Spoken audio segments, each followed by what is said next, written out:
जय भीम, जय जोहार, जय बिरसा, जय पेरियार। मैं हूं देव प्रताप सिंह और आप देख रहे हैं बीसीएनसी न्यूज। अभी विगत एक महीने में जो राजनीतिक और सामाजिक गतिविधियां हुई हैं, सीधी में आदिवासी के ऊपर पेशाब का कांड हुआ, साथ ही संविधान की धज्जियां उड़ाई जा रही हैं। लोकसभा उपाध्यक्ष जैसा पद अभी तक खाली है। आदिवासी की जो रिपोर्ट है संसद में रखी जाती है, एससी जो अनुसूचित जनजाति आयोग की, वो अभी तक सदन के पटल पर नहीं रखी गई है। साथ ही बहुत सी जगह विधानसभा उपाध्यक्ष के पद खाली हैं और हमारे राज्यपाल महोदय उप मुख्यमंत्री पद की भी शपथ दिला रहे हैं, जबकि उप मुख्यमंत्री पद संविधान में उल्लिखित भी नहीं है। बिना कानून के लाए एक समान सिविल संहिता, यूनिफॉर्म सिविल कोड के लिए चर्चाएं गर्म की गई हैं। तो ये इन वर्तमान परिस्थितियों में बीसीएनसी न्यूज ने सोचा कि अपने दर्शकों को समाज के बुद्धिजीवियों से सहायता लेकर के जनता तक सच्चाई पहुंचाई जाए। साथ ही इसमें महापुरुषों की विचारधारा, संवैधानिक जानकारी, कैरियर की जो काउंसलिंग है, उसे संबंधित प्रोग्राम आप तक पहुंचाए जाए। हालांकि विगत 2 कोरोना काल में बीसीएनसी न्यूज की गतिविधियां जरूर कम रही हैं, लेकिन पुनः उन घटाओं से बचते हुए, उन बुरे दौर से बचते हुए हम आप तक नए प्रोग्राम लेके जा रहे हैं, जिसमें महापुरुषों का पहला जो प्रोग्राम है, पहली जो श्रृंखला है, वो है मान्यवर काशीराम साहब का बहुजन नामा। तो बिरसा, साहू, फुले, अंबेडकर राजनीति की जो मुख्य धारा है, जनता तक पहुंचाने के लिए बीसीएनसी न्यूज और उनकी टीम पूरी तरह से तत्पर है। और जो हमारे पुराने साथी हैं, भामसेब के साथी हैं, और वर्तमान में जो युवा पीढ़ी है जो अच्छी तरह से काम कर रही है, उन सब से राय लेते हुए, उनसे मशवरा लेते हुए, उनके विचारों को जानते हुए और आधुनिक परिप्रेक्ष्य में बहुजन महापुरुषों के मिशन और विजन को कारगर करने के लिए ये प्रोग्राम आयोजित किया जा रहा है। साथ ही अभी हाल में जब मैं गंज डुडवारा से वहाँ निकल रहा था, तो मैंने वहाँ बुद्ध विहार को देखा, और बुद्ध विहार देखा तो उसकी हालत देखी।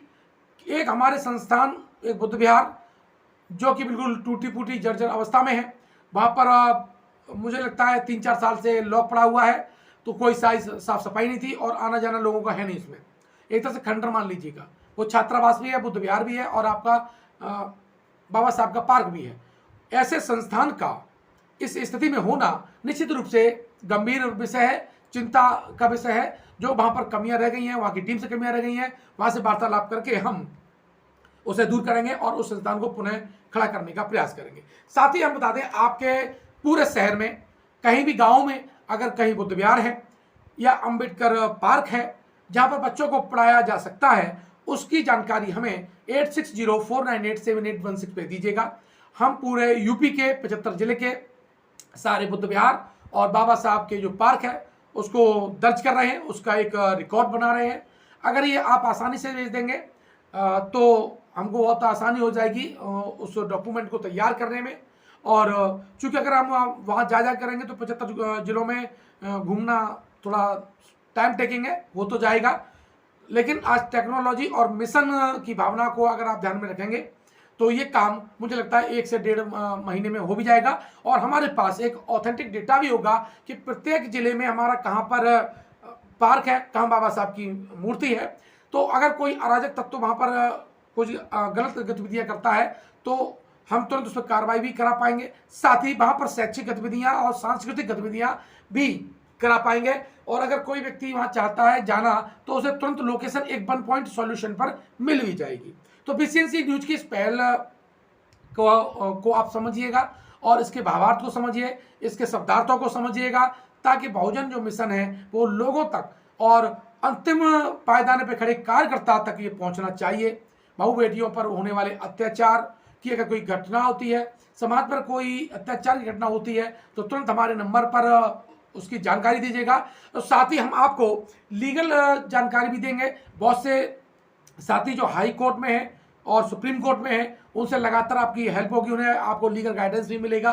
तो आपकी भी जिम्मेदारी बनती है कि अपने क्षेत्र की जानकारियाँ हम तक जरूर पहुँचाएँ। मेरा नंबर एक बार पुनः नोट कर लीजिएगा, 8604987816 है। आशा है कि मान्यवर साहब का बहुजन नामा आपके लिए एक दिशा निर्देश बनेगा, और अगर कुछ मस्तिष्क पर धुंध पड़ गई है तो उसे साफ करने का भी प्रयास करेगा। हमारे अंदर आई असक्रियता को भी दूर करने का प्रयास करेगा और पुनः लक्ष्य की ओर बढ़ने में हमें मदद करेगा, ताकि हम पुरानी चुनौतियों से निपटते हुए नवीन चुनौतियों से भी निपटेंगे और इसी के साथ मिशन को आगे बढ़ाएंगे और इस देश को प्रबुद्ध भारत बनाकर ही दम लेंगे। मिलते हैं नेक्स्ट वीडियो में। धन्यवाद।